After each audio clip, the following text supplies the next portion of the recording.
Hi friends, welcome back to my YouTube channel. ನಾವು ಇವತ್ತು August 29 current ಅಫೇರ್ಸನ್ನು ನೋಡೋಣ. First one, Ernst and Young ವರದಿಯ ಪ್ರಕಾರ ಭಾರತವು ಯಾವ ವರ್ಷದ ವೇಳೆಗೆ ಅಮೆರಿಕವನ್ನು ಹಿಂದಿಕ್ಕಿ ವಿಶ್ವದ 2ನೇ ಅತಿದೊಡ್ಡ ಆರ್ಥಿಕತೆಯಾಗುವುದು ಎಂದು ಅಂದಾಜಿಸಲಾಗಿದೆ? First one 2028, option B 2030, option C 2038, option D 2040. ಸರಿಯಾದ ಉತ್ತರ ಆಪ್ಷನ್ ಸಿ 2030. 2030 ಬಳಿಕವೂ ಮುಂದುವರೆದರೆ ಭಾರತದ ಆರ್ಥಿಕತೆ $34.2 ಲಕ್ಷ ಕೋಟಿ ತಲುಪುವ ಮೂಲಕ ಅದು ಅಮೆರಿಕವನ್ನು ಹಿಂದಿಕ್ಕಲಿದೆ ಎಂದು ಈ ವರದಿಯು ಹೇಳಿದೆ. 2028 ವೇಳೆಗೆ ಜರ್ಮನಿಯನ್ನು ಹಿಂದಿಕ್ಕಿ ಭಾರತ ವಿಶ್ವದ 3ನೇ ಅತಿದೊಡ್ಡ ಆರ್ಥಿಕತೆಯಾಗಲಿದೆ. ಹೆಚ್ಚುತ್ತಿರುವ ಕೌಶಲ್ಯಯುತ ಯುವಜನರು, ಉಳಿತಾಯ ಮತ್ತು ಹೂಡಿಕೆ ಪ್ರಮಾಣ ಹಾಗೂ ಸರ್ಕಾರಿ ಸಾಲದ ಪ್ರಮಾಣವು 2024 ಮತ್ತು 2030 ನಡುವೆ ಶೇಕಡಾ 81.3ರಿಂದ 2030ರಲ್ಲಿ ಶೇಕಡಾ 75.8ಕ್ಕೆ ಇಳಿಯುವುದರಿಂದ ಇತರ ಪ್ರಮುಖ ಆರ್ಥಿಕತೆ ಹೋಲಿಸಿದರೆ ಭಾರತದ ಅರ್ಥವ್ಯವಸ್ಥೆಯು ಉತ್ತಮ ಸಾಧನೆ ಮಾಡಲಿದೆ. 2028ರಿಂದ 2030 ವರೆಗೆ ಭಾರತ ಮತ್ತು ಅಮೆರಿಕದ ಸರಾಸರಿ ಬೆಳವಣಿಗೆ ದರವು ಕ್ರಮವಾಗಿ ಶೇಕಡಾ 6.5 ಮತ್ತು ಶೇಕಡಾ 2.1ರಷ್ಟು ಇರಲಿದೆ ಎಂದು IMF ಅಂದಾಜಿಸಿದೆ. ಎರಡನೇ ಪ್ರಶ್ನೆ, 2025ನೇ ಸಾಲಿನ ಮುದ್ದುರಾಮ್ ಪ್ರಶಸ್ತಿ ಯಾರಿಗೆ ಲಭಿಸಿದೆ?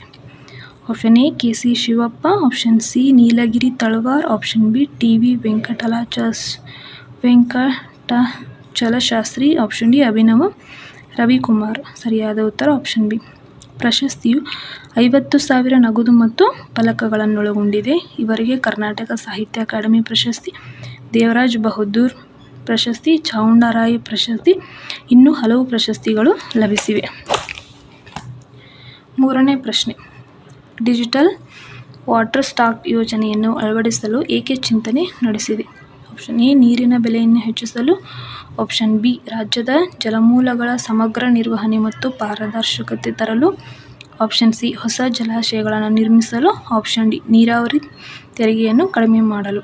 ಸರಿಯಾದ ಉತ್ತರ ಆಪ್ಷನ್ ಬಿ ರಾಜ್ಯದ ಜಲಮೂಲಗಳ ಸಮಗ್ರ ನಿರ್ವಹಣೆ ಮತ್ತು ಪಾರದರ್ಶಕತೆ ತರಲು.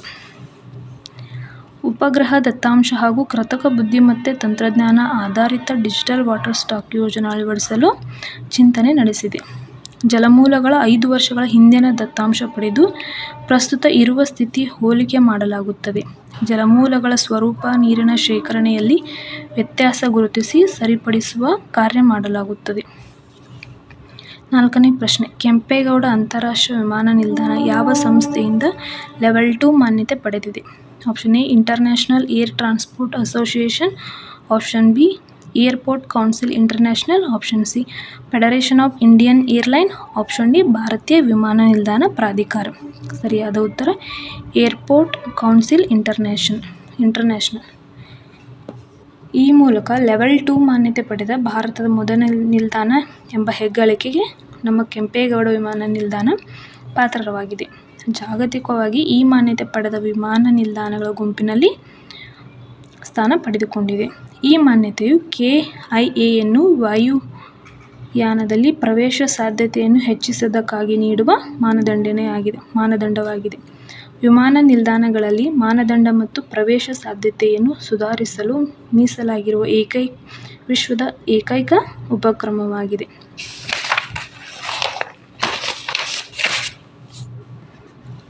ಐದನೇ ಪ್ರಶ್ನೆ, ಭಾರತದಲ್ಲಿ ರಾಷ್ಟ್ರೀಯ ಕ್ರೀಡಾ ದಿನವನ್ನು ಯಾವ ದಿನಾಂಕದಂದು ಆಚರಿಸಲಾಗುತ್ತದೆ? Option A August 15, option B September 5, option C August 29, option D ಜನವರಿ 26. ಸರಿಯಾದ ಉತ್ತರ ಆಗಸ್ಟ್ 29.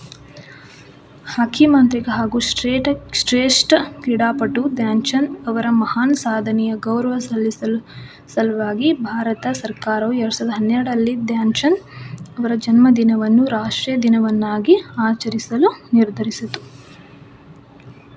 ಆರನೇ ಪ್ರಶ್ನೆ, ದೇಶದ ಮೊದಲ ರಾಷ್ಟ್ರೀಯ ಬಯೋಫೌಂಡ್ರಿ ನೆಟ್ವರ್ಕ್ ಅನ್ನು ಯಾರು ಉದ್ಘಾಟಿಸಿದರು? ಆಪ್ಷನ್ ಎ ಪ್ರಧಾನಮಂತ್ರಿ ನರೇಂದ್ರ ಮೋದಿ, ಆಪ್ಷನ್ ಬಿ ಕೇಂದ್ರ ವಿಜ್ಞಾನ ಮತ್ತು ತಂತ್ರಜ್ಞಾನ ರಾಜ್ಯ ಸಚಿವ ಡಾ. ಜಿತೇಂದ್ರ ಸಿಂಗ್, ಆಪ್ಷನ್ ಸಿ ಕೇಂದ್ರ ಆರೋಗ್ಯ ಸಚಿವ, ಆಪ್ಷನ್ ಡಿ ರಾಷ್ಟ್ರಪತಿ.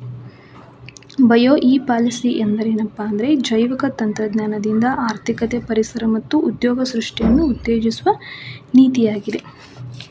ಪರಮಾಣು ಪರೀಕ್ಷೆಗಳ ವಿರುದ್ಧ ದಿನವನ್ನು ಆಗಸ್ಟ್ 29ರಂದು ಆಚರಿಸಲಾಗುತ್ತದೆ. Thank you for watching.